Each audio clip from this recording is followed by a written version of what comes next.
Hey, this is Seagrove, and today I'm here with Sam Chen, and we are talking about math in the Pokemon TCG. Before we get into it, why don't you go ahead and introduce yourself? Hey, so thanks, Seagro, for having me on your channel. My name is Sam Chen. I am a North American Pokemon player. I think I was seventh this year in the final standings.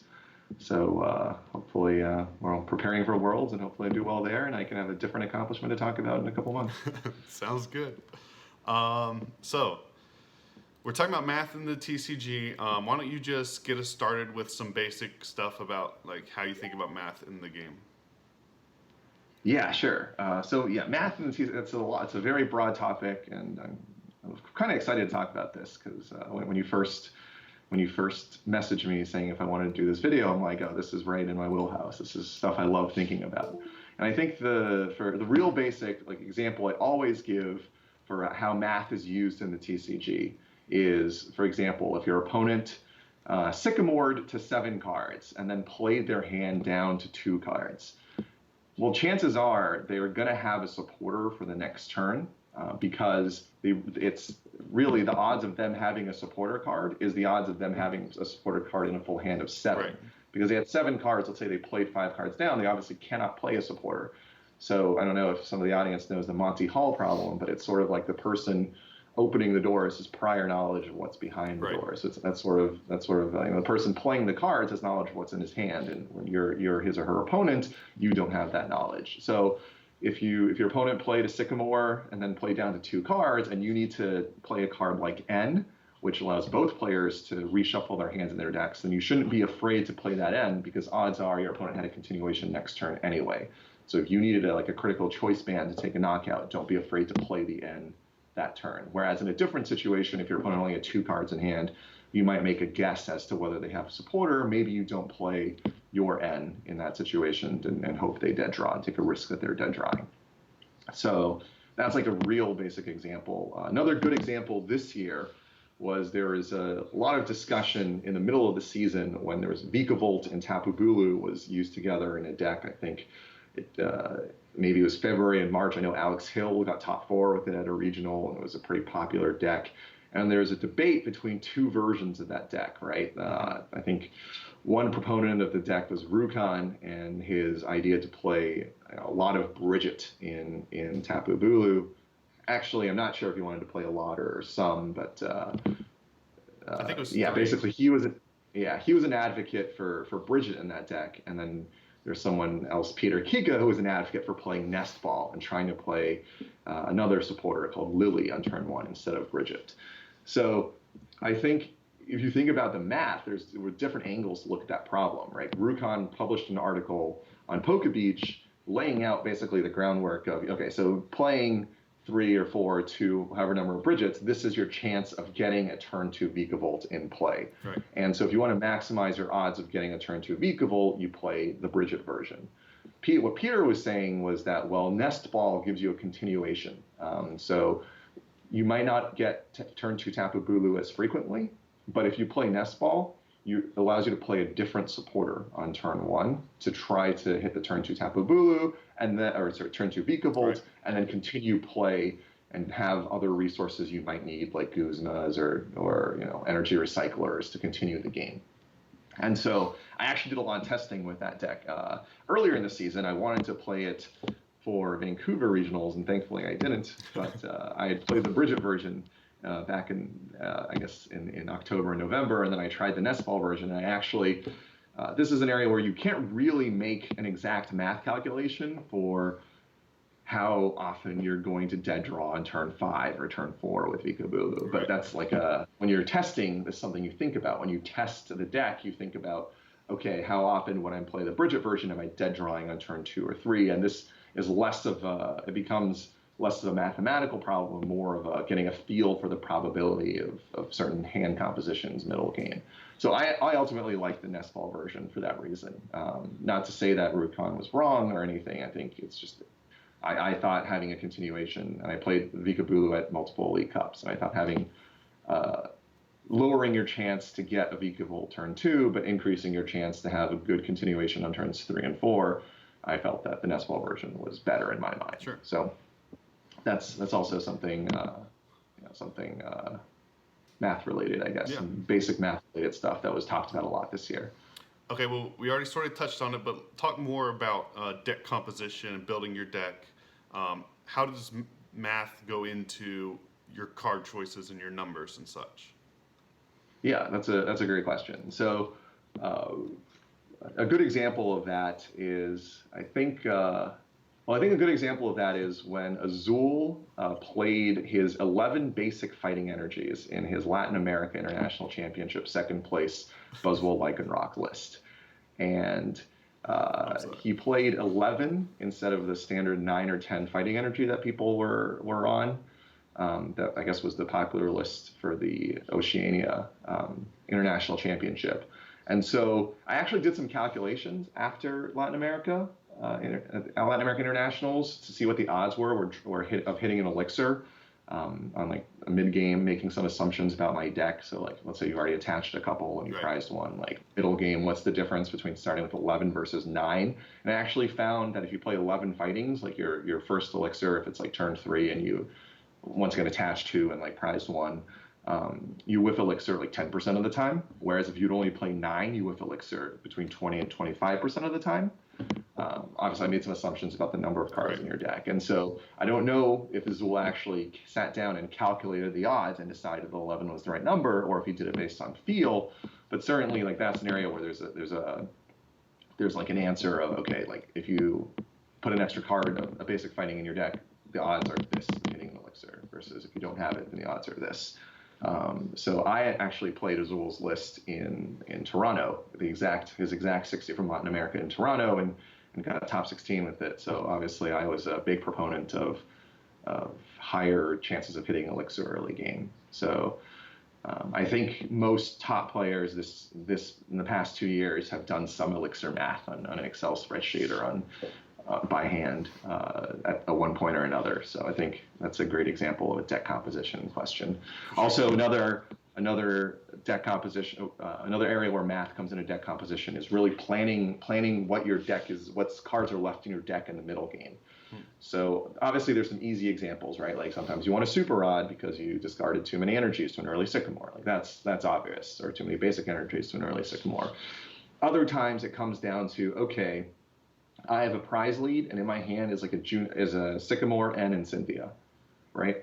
I don't really need you can count the number. This is why it's important to know how many supporters you prized, because in that situation I can think to myself, okay, I have a Juniper or a Sycamore, N and Cynthia in my hand, and then also like 4 other cards, one of which is important, but the other 3 I don't really need.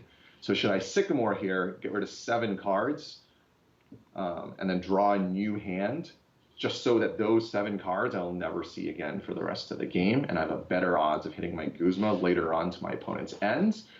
Or if I should play an N or Cynthia, shuffle those other cards back in. Right. And so that decision comes down, and there's not always the right decision, right? So early game, you might want to say, okay, I'm just going to play Cynthia or N and shuffle the other 2 supporters back in. Late game, you might say, okay, I only have 3 prizes left, and if I hit a choice band, I'm gonna take a KO here to go down to 2 prizes. So that N isn't going to do me very good for the rest or do me much good for the rest of the game. I can play with 1 less supporter in my deck because I've also thinned out 4 other cards to increase my odds of hitting a Guzma later on. So you make that sort of decision, and math comes into play for your deck composition. Also, this also involves knowing how many supporters are left in your deck. If a sixth of your deck is supporters versus like a quarter versus a fifth, you might make a different decision on what supporter to play that turn. So, that's cool. So, in a tournament setting, we talked about different levels of difficulty with this, but introduction or a little bit more advanced maybe than what we started with. What's it look like using math in a actual tournament setting? Yeah, that's a good question. So beyond like building your deck and I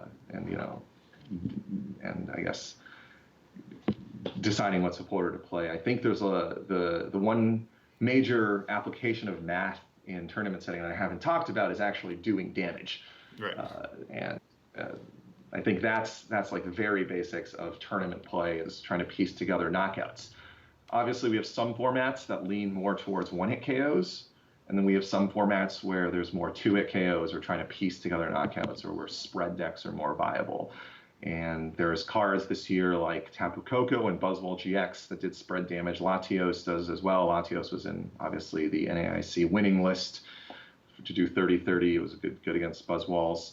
So, piecing together knockouts is important. And sometimes I think about what are the key targets to knock out and what hits I need to knock it out. So, for example, I'm playing a Zoroark deck.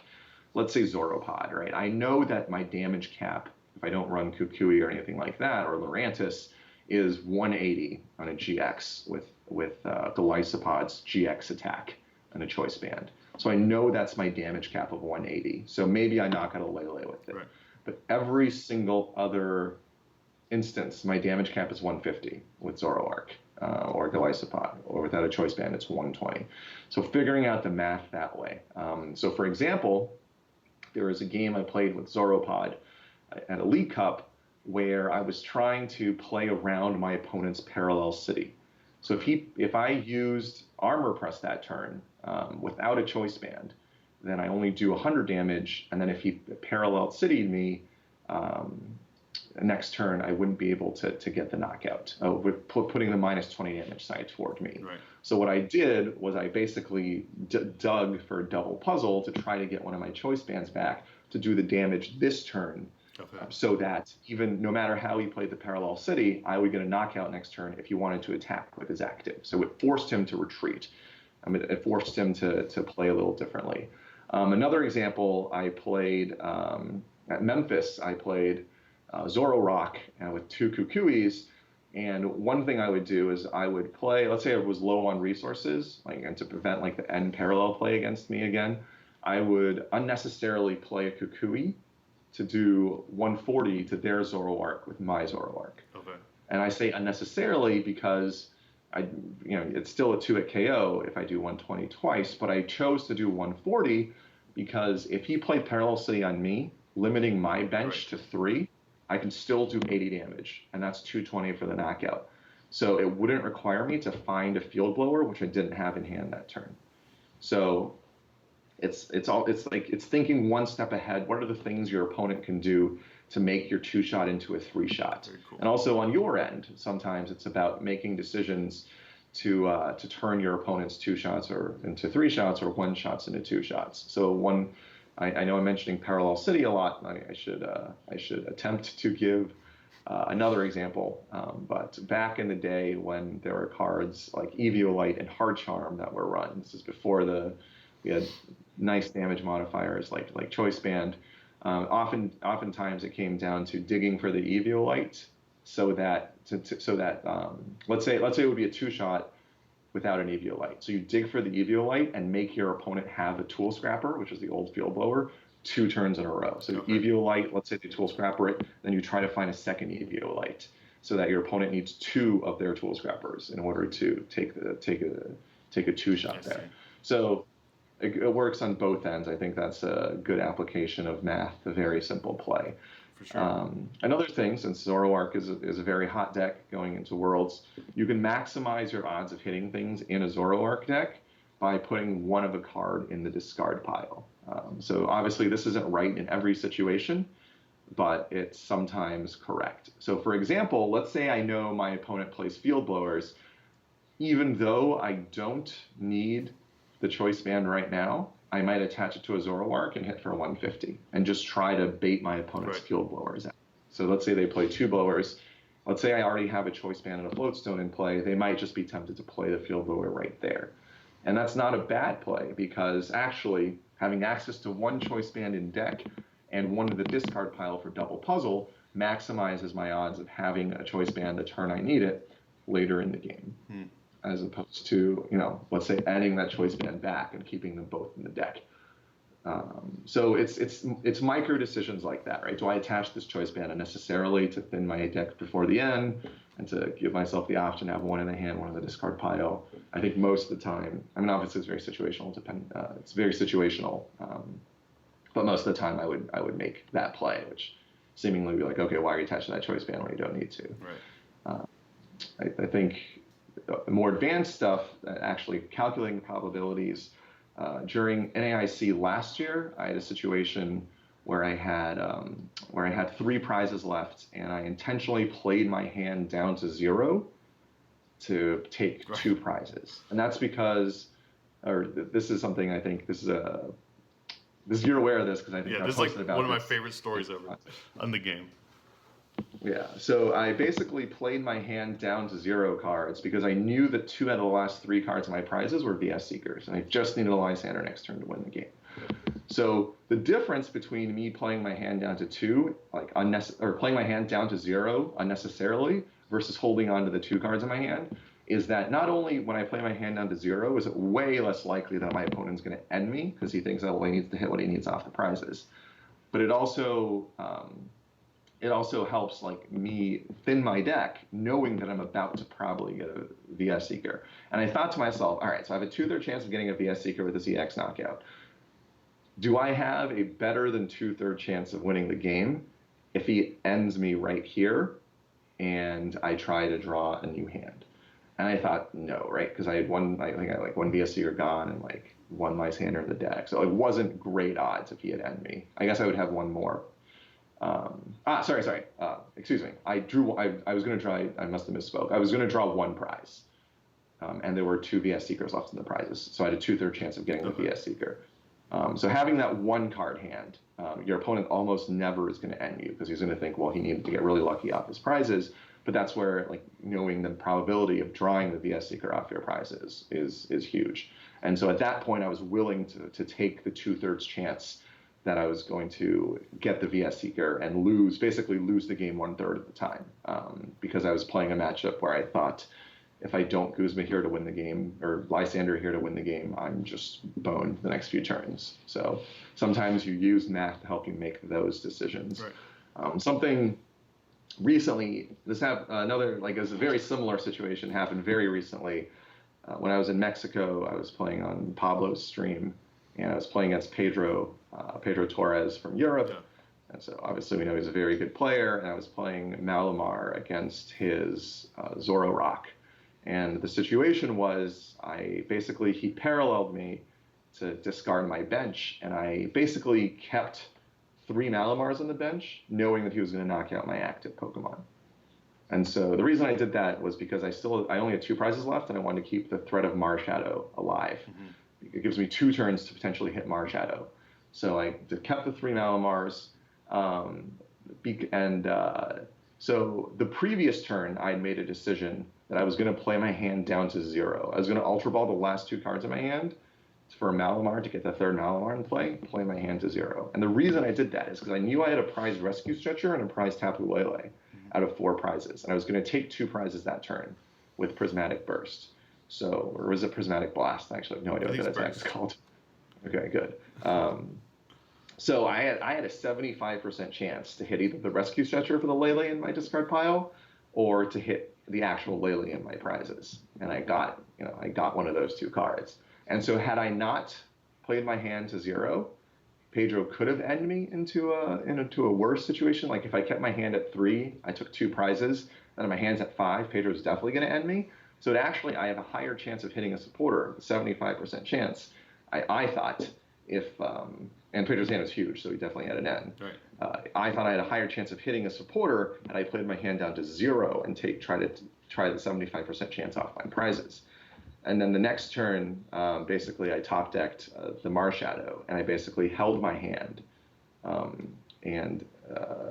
I could have Tapu Lele'd for like a Cynthia and continued, but I held my hand because I had the exact 3-card combination in my hand to win the game next turn.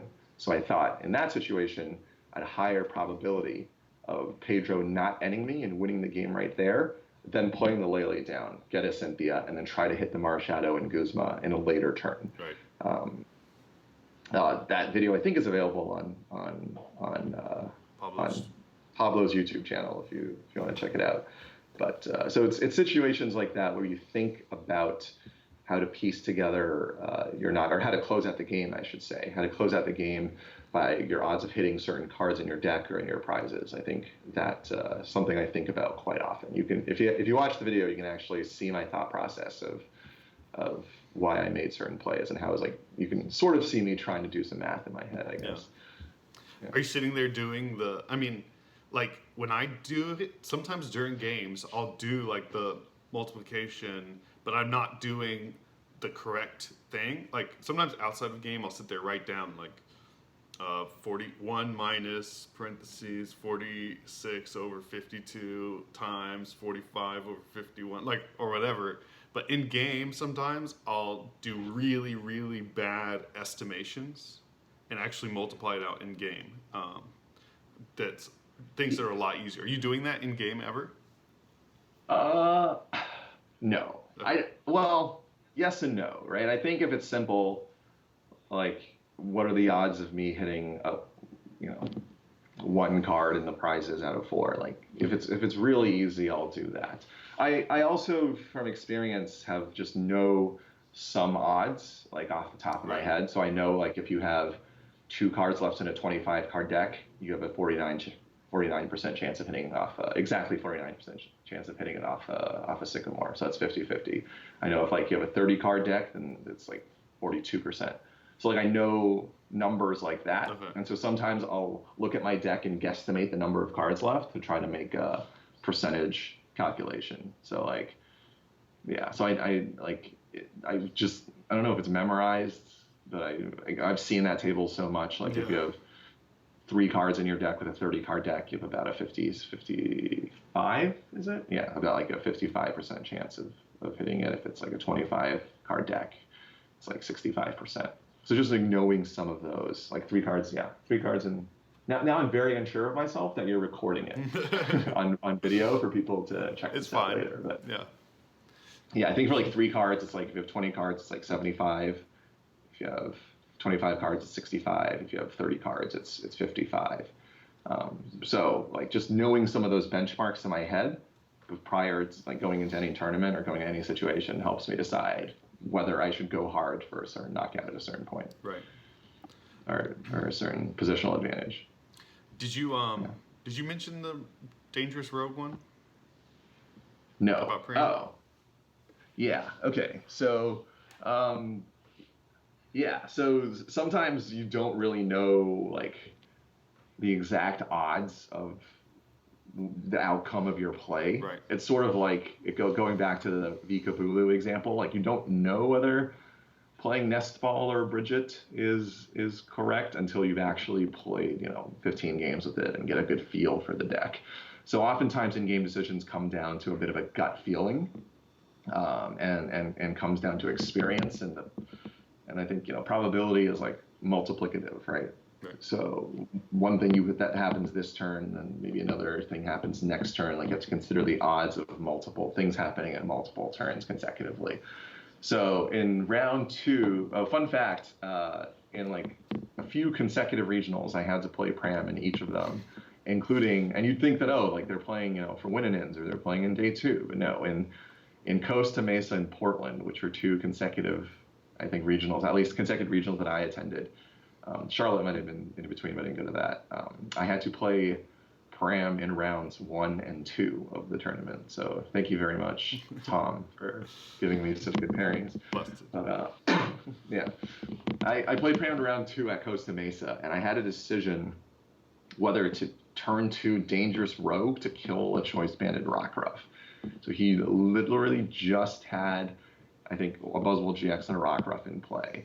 And so I spent maybe like 30 seconds or longer on this decision because it was like such an important decision. Like it doesn't feel right to use your GX attack to kill the Rockruff on turn 2 because you lose the ability to like GX, and also like it just didn't feel like the right play, which is why it took me so long to make the decision. So I like had to do the math in my head, right? Like, so what are the odds that Pram still gets a Dangerous Rogue off, despite the fact that one of his Rockruffs is gone?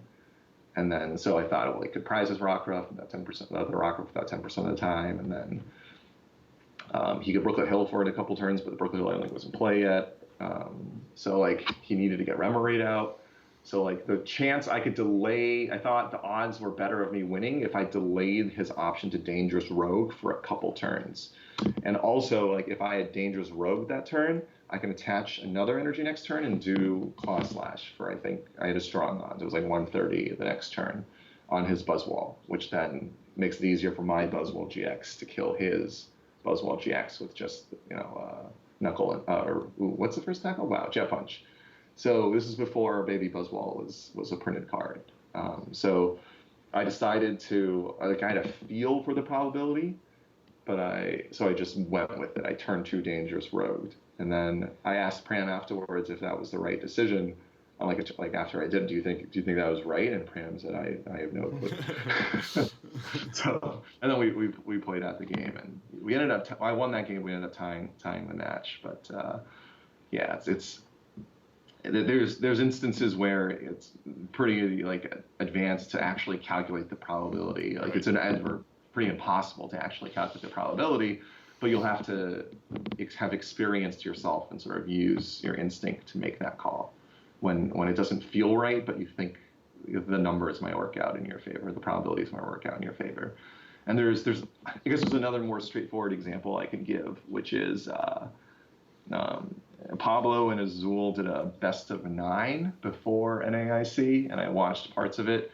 And there was one game where Pablo had the option to Pablo was at 3 prizes and had the option to Guzma and knock out the Menampi EX on Azul's side.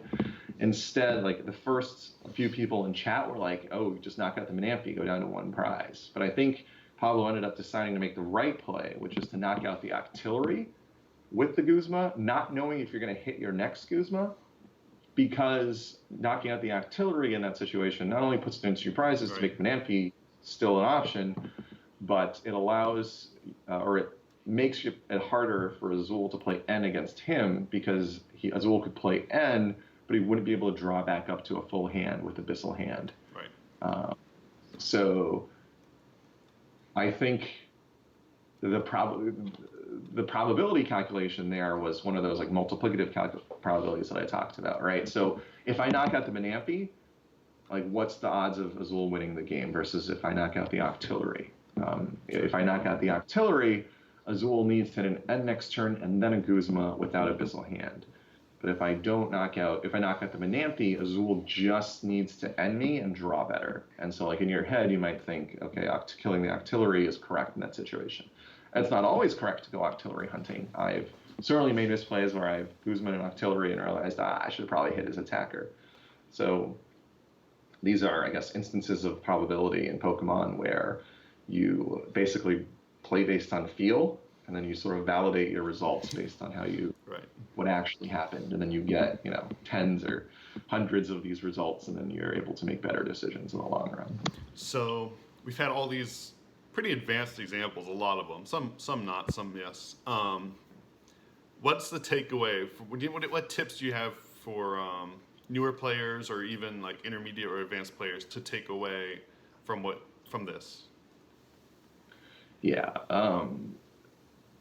So I think very simply, it's learning situations where probability comes into play and then making the right decision in those situations. So examples of knowing what's in your prizes. So I'll give you another example against Pram because I play him a lot. I played him maybe 4 or 5 times at regionals alone this year. So we played in the final of We played in the final of Fort Wayne Regional, which was the first regional of the year, and I knew Karen was prize, and he was playing Night March, I was playing Turbo Turtonator. At game 1, I literally had to put all my resources to try to take knockouts to find Karen.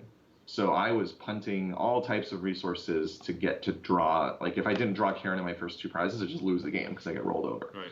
So, like, for example, that's a situation where knowing the odds of, like, you play the game completely differently. I think there's another tip going back to actually doing damage with numbers is to figure out. This is actually my number 1 tip for beginning players wanting to take the next step into becoming a solid player. at the end of obviously there's some blowouts in Pokemon. You can't do anything about it. It's a game with luck involved. There's going to be blowouts, but at the end of turn twos where it's not a blowout, sit back, take like 10 seconds, and think about, based on your opponent's board state, how you're going to take 6 prizes. Right. Like where your 6 prizes are going to come from. So, for example, if your opponent is playing against, let's say you're playing against a Malamar deck, and they've started an Inkay, and you take the Inkay knockout. So you might think to yourself, okay, my prizes are going to be that Inkay, one of the Malamars on their bench, possibly a Lele, and then whatever their GX attacker is. And then every so often you go back and rethink that math. You'll be surprised, like later as you go on, as you, I guess, improve as a player, how often your initial thought of how your 6 prizes are going to play out actually happens. And I think the reason that helps is because it'll help you work towards a solid goal and not just like do damage right. for no reason. Sometimes it's better to not take a knockout because you want to set up something later on in the game. Yeah. Right. Sometimes it's, I guess that's a rare situation, but sometimes you want to not take a knockout. I have a good example for that. Go ahead. So I was playing against Ryan Allred at a League Cup in top 8, and I was playing Zoroark Trevenant, and he was playing Buzzwole, and I ended up losing. I guess it's a little bit different, but I ended up losing, I think, because I attached a choice band to take a knockout on the Buzzwole GX, when I could have done a spread attack and set up all his baby buzzes for my Zoroarks to knock out, and not put him at 4 prizes. So it was twofold, but that was part of it. Like I had to 2-shot because my board wasn't set up. Yeah. So. Yeah, that's a great example. I actually didn't have an example for that, so I'm glad you filled one in. Another example is like the reason you play Tapu Koko in Zoropod, or they used to, was because against things with 170 HP Lele's, you could spread once, and then flying flip once, and then all their Lele's now have 150, so your Zoroarks can knock them out. So thinking about how you're going to take your prizes will help you decide how to act early game. Like even your very first attack of the game, whether you flying flip versus you attack straight with Ride Speeding, depends on how you want to take your 6 prizes. Right. So that's something to think about. I think for more advanced players, I think one of the better applications of mathematics in Pokemon is knowing the odds of your opponent drawing certain things. For example, being aware of how many resources your opponent has left. It's like looking through your opponent's discard pile to see how many field blowers they've played, how many puzzles they've played. Counting energy is sometimes important in some matchups. One of the anecdotes that has stuck with me through the years is back in the early 2000s when Jumpluff was a deck. I'm not sure if you're aware. I am. Jumpluff basically has a mass attack. It's basically 10 damage times the number of Pokemon in play for a grass energy. And so Jumpluff was a printed World Championship deck. I think it won in juniors. And all the Jumpluff decks played 6 energies because the 6 prizes articles at the time had Jumpluffs with 6 energies. So that's actually one of the reasons why I think it's important to read articles, because people do base their lists off the lists that are in the articles. Right. So my friend Mikey told me you can be reasonably sure that most of your Jumpluff opponents were playing 6 energies because of the articles that are out there. And I think the week after when I played Malamar in Mexico City SVE, and I posted my list with 10 psychic energies. Like the day after and the week after, I was reasonably sure that every psychic Malamar was running 10 energies, right. And thus I can go later in the game and count how many energies my opponent might have left in his deck, because to use like a prismatic burst, you need 2 Malamars and an attachment.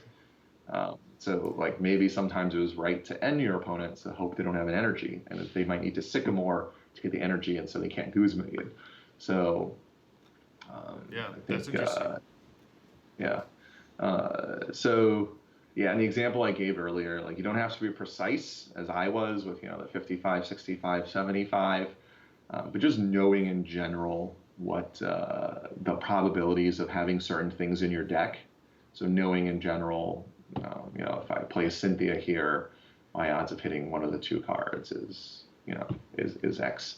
So Right. I mean, there's not like a table that you can memorize or anything, but you can make those calculations yourself in Excel and just have those in your back pocket when you go through a tournament.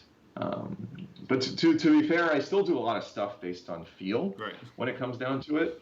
Uh, a good example of that is very recently in Madison, I was playing Buzzwall with the 3 baby Buzzwalls at the time, 3 baby Buzz, 2 Buzz GX. And I was playing Buzzwole Lycanroc Octillery, and I played against Zach Zamora, who was playing one of my favorite decks of the year, which was the Zoroark Alolan Executor deck. Yeah. And he played down an Alolan Executor GX, and he told me I've never used this attack before in my life. And then he used Tropical Head, which sounds very like a very dirty attack name. Actually, all of its attacks sound very dirty, but Tropical Head does 120 damage and confuses you.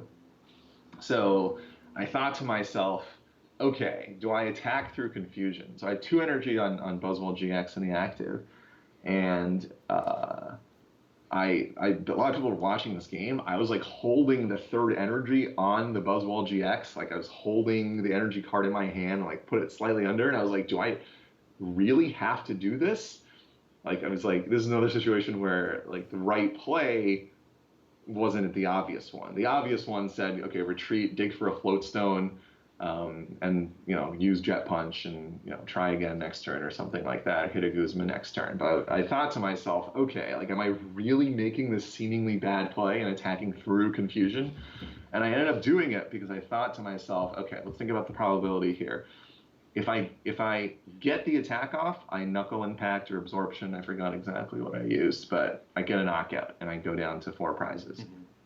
If I flip tails, I don't get to attack. I waste the attachment, and I also basically like do 30 damage to myself, and it's really sad. Yeah. And there's a group of people watching, so that wasn't a consideration. But what I thought to myself in that situation was, okay, the odds of me losing the game, okay, so if I flipped heads, I obviously have a huge advantage, or I thought was a huge advantage. Yeah. If I flip tails, I don't think I actually decrease my winning percentage by all that much, because I go from having 120 damage on me to 150 damage on me. He would have knocked me out next turn anyway. And even if he knocked me out next turn, he would be down to 4 prizes, so I could go for a Guzma Sledgehammer Right. on a Zoroark. And so the odds of me actually winning the game aren't reduced all that much had I flipped tails. Thankfully, I flipped heads, which was great because it was a pretty dramatic tie. But I thought my odds of winning go up to like 80% maybe if I hit heads, and go down to from 50-50 to like maybe 40% if I flip tails. And these aren't scientific numbers. It was just me making it up. So Right. Then it felt worth it. Sure. I definitely thought about retreating and jet punching to like knock out a Zorua, but I thought if I knocked out a Zorua, it was basically a wasted prize. Okay. Because he would never bench another non-GX Pokemon other than Alolan Executors, which I did not want to knock out. I wanted to knock out Alolan Executor GX, Zoroark, and Zoroark. Okay. That's why. Yeah. So I ended up actually doing exactly that, taking my 6 prizes off Alolan Executor. He knocked out my Buzzwole next turn. I got Guzma, Sledgehammer, knocked 1 more out, and then I finished the game with a pretty dramatic Beast Ring onto my baby Buzzwole to knock out Zoroark GX. So, yeah. So, I mean, there's a lot of applications of math in Pokemon. I guess I don't actively think about these things. I don't think about it as like a probability problem all the time, Right. but they are definitely, there's definitely probability in there. Sure. That's in the back of my mind as I make these decisions. All right, very cool. Well, Do you have any last minute shout outs or anything you want to give before we end it? Not really. Follow me on Twitter at Samstoise. That's Sam and Blastoise. SAMSTOISE. All right. I guess I'll be playing at Worlds next year, and I'll be playing all over the world in the next season. So Hopefully not. watch out for that. Well, I think based on my information, it is very unlikely that I agree. there will be region locking of certain events. My fingers are crossed that at least special events will get region locked, but I am not optimistic. And I think next year is going to be another rat race where people can spend more money to fly to more exotic tournaments with less participants. Mm-hmm. But fingers crossed that it's not that way. But either way, I will be trying to attend regionals in all 4 continents, or all 4 rating zones, I should say. And so follow me on Twitter for all my exciting updates. Sounds good.